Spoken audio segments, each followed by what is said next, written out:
Do you believe in coincidences? What if one day you found your own face in a photograph taken 100 years before you were born? Maybe you'd think it was just a coincidence or a distant relative. Maybe you'd laugh about it with a friend. Maybe you wouldn't care at all.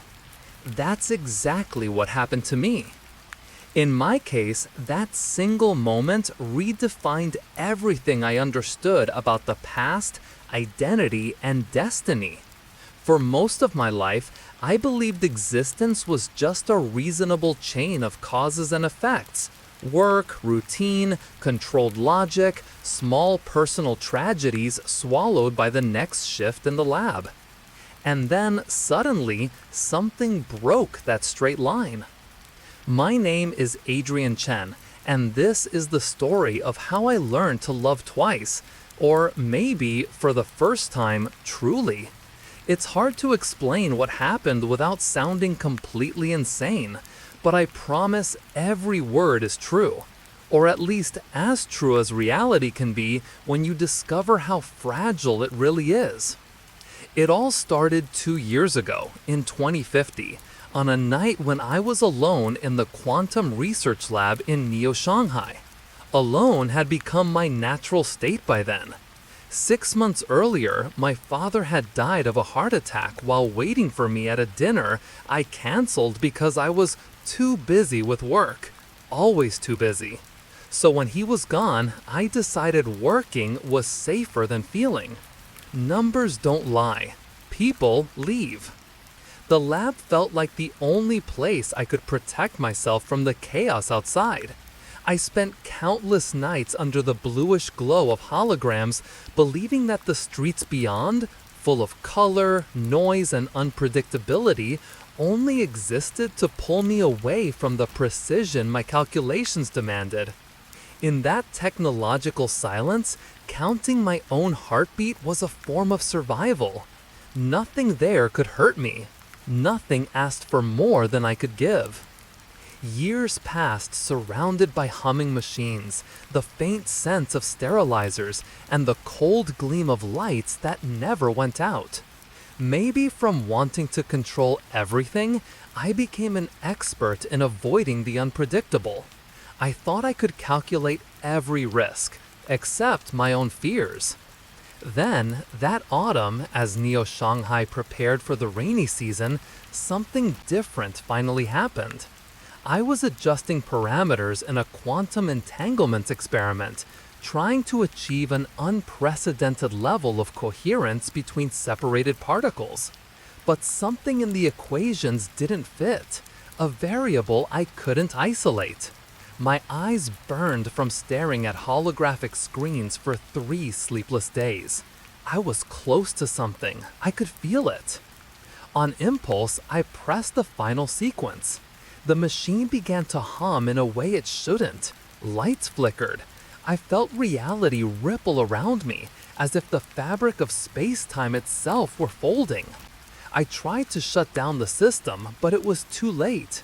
A burst of light blinded me. Then, darkness. When the emergency lights came on, I saw something impossible on the main display. Words. Not typed by me, written by hand in elegant cursive as if someone had written them in ink and the image had somehow been transferred quantumly to my screen. The message read, "This is madness. Can't be real. Year 1920. Location, Boston." For a moment, I froze completely. Out of all the scientific explanations that flooded my mind, and the suspicion of extreme exhaustion, the strangest thing was the unmistakable human presence in those letters. The hesitations, the rushed strokes, the trace of fear or confusion. I had lived a life among cold codes, but there was something disturbingly familiar in that handwriting. I replied, explained where and when I was, waited, nothing, thought I'd lost my mind. But the next day, when I returned to the lab, there was another message waiting. And that's how the strangest correspondence in human history began. Adrian Sullivan and I, two men living 130 years apart, began exchanging messages across parallel realities. When I realized his name was also Adrian, I laughed nervously. The universe, with all its laws and probabilities, had surprised me many times, but this felt like a cosmic joke. Two Adrians, two worlds, a century apart, somehow connected. For a long time, I let that coincidence linger in my thoughts like a riddle, maybe proof that nothing about it was accidental. I began to wonder if our existences were echoes across time, reflections, folds of something larger, where even names had to repeat. At first, we talked about how different our lives were. The Neo-Shanghai I described was almost a character itself. Gleaming skyscrapers, holographic billboards, cars flying like glowing drones through glass avenues that never truly darkened. Sullivan, on the other hand, wrote about Boston in 1920. It felt like receiving postcards from another dimension. Cobblestone streets, gas lamps, trams, gardens where ladies read yellowed newspapers, time flowing at the pace of old books.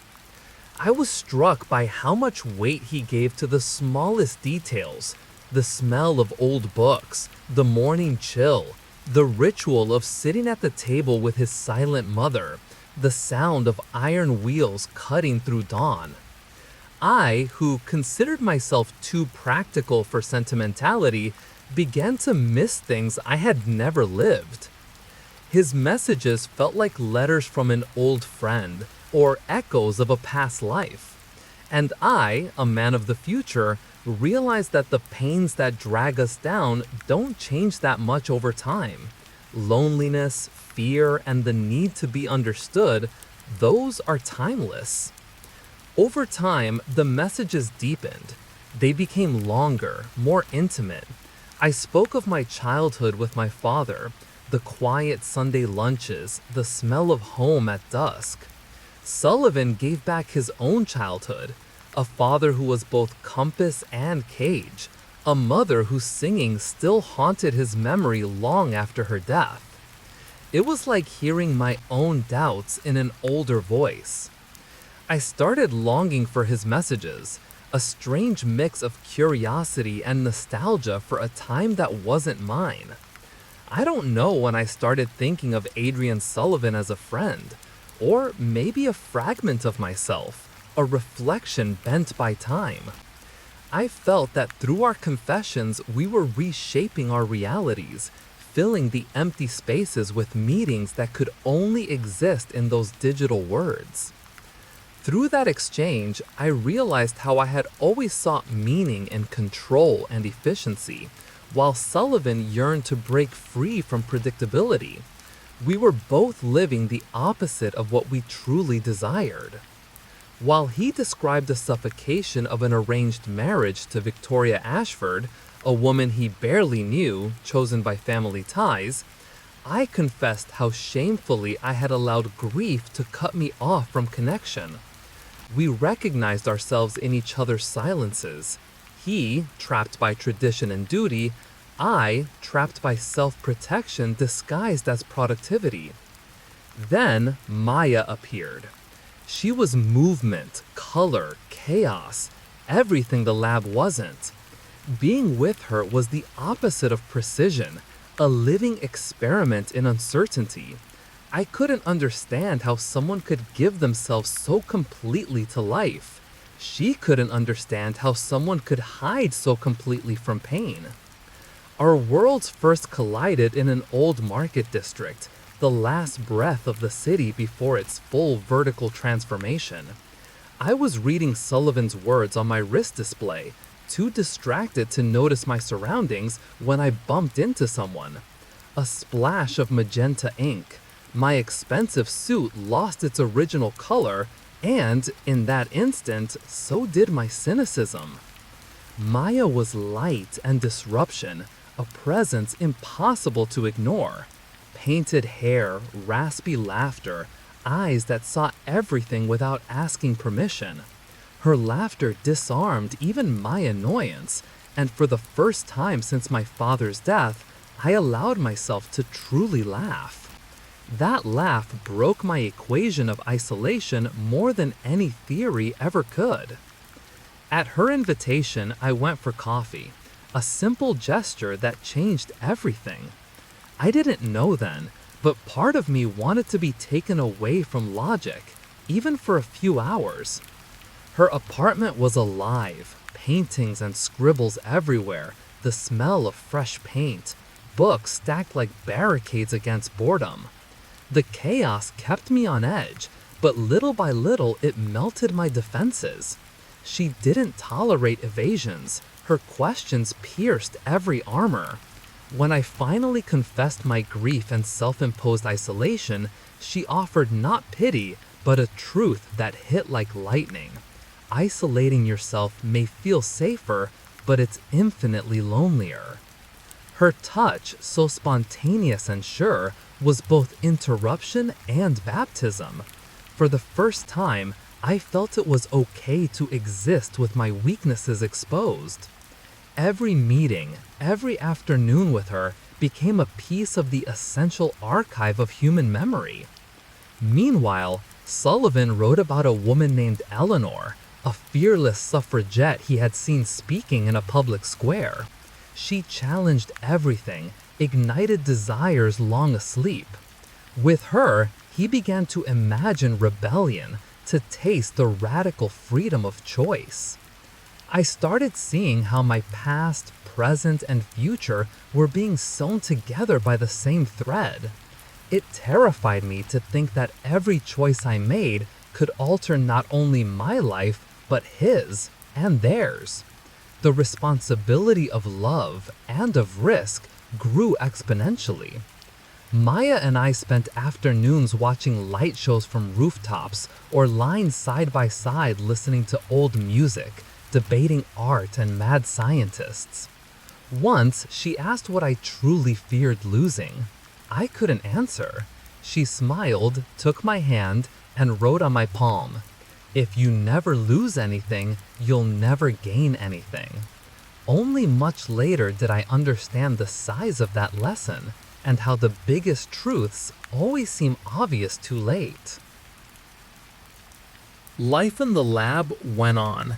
My team watched me with unease, less rigid now, more distracted. Some thought I was on the verge of a breakdown. Others thought I was finally human. I didn't care. I just felt part of the invisible web that connects all lives. As the phenomena intensified, I searched for answers. Endless nights reviewing data, simulating results that refused to stabilize. My colleague Yuki Tanaka tried to pull me back to reality, but it was too late. The connection between Sullivan and me, between emotion and physics, was rewriting reality itself. Neo Shanghai began to glitch. Streets pulsed with impossible colors. Lights flickered in sync with my anxiety. Maya started having impossible dreams, memories of places she'd never been. She even asked if she'd ever visited Boston. I froze. Those words hit like an omen. On the other side, Sullivan described Eleanor's strange dreams, visions of flying machines, liquid lights, futuristic cities, as if our worlds were bleeding into each other. Then came the revelation. The equations were clear. Every act of intimacy in one world amplified the bond in the other. That bond was pulling our realities closer, too close. Within 6 weeks, maybe less, both timelines would collapse. Two universes trying to occupy the same quantum space.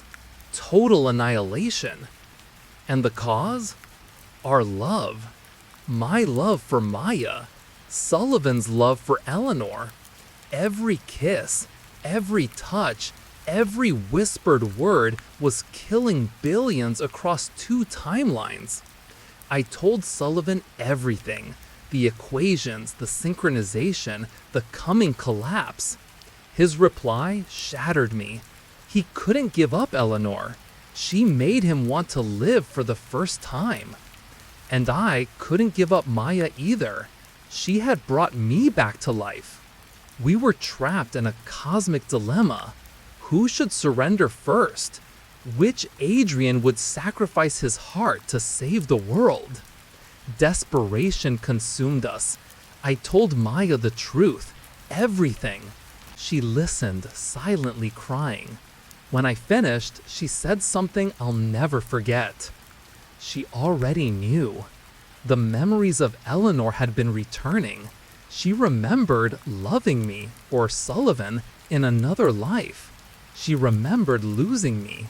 And she knew now. We were the same soul, split between impossible worlds. She said if I stayed with her, everyone would die. But if I let her go, maybe, just maybe, the world would survive. I shouted that I couldn't lose her again. She touched my face, her voice trembling but steady. Love, she said, isn't about possession. It's about choosing each other, even when the choice means letting go. Meanwhile, Eleanor told Sullivan the same truth. Love chosen freely was worth everything, even the end. Then came the decision, or rather, the surrender. Neither of us would choose.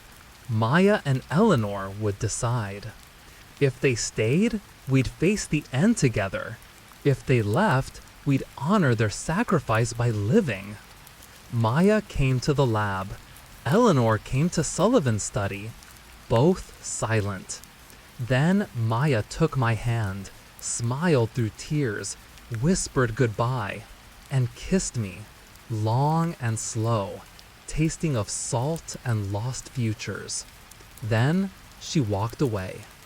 Eleanor did the same. We watched them go. None of us followed. The world didn't end, but something inside us did. And maybe that was enough to reset everything. Days after, Neo Shanghai seemed softer. I noticed small beauties again. Flowers growing through cracks, children running under overpasses, mixed voices in a city that finally breathed. Maya's absence became a quiet presence, a teacher of stillness. I remembered her words. If you never lose anything, you'll never gain anything. I kept working, but I also began living again, sharing meals, opening windows, answering invitations. The world beyond equations welcomed me back without hurry. When I finally opened the envelope Maya had left me, it felt like holding the truth itself. Color, scent, texture. Inside was a photograph, proof that the past and future can coexist when love is deep enough. Sullivan had sent one too, impossibly, a digital image of Maya and me, as if time had bowed to something greater than itself. Some nights, I still dream of 4 people in a cafe, glowing with the lights of 1920 and 2050 at once. Maya laughing, Sullivan nodding, both of us knowing we were never really apart. Maybe I've learned all I can from them. Maybe not. But now I know this. Waiting, longing, fear, even goodbyes are just other ways of loving again. Some loves don't merely transcend time. Some loves create it.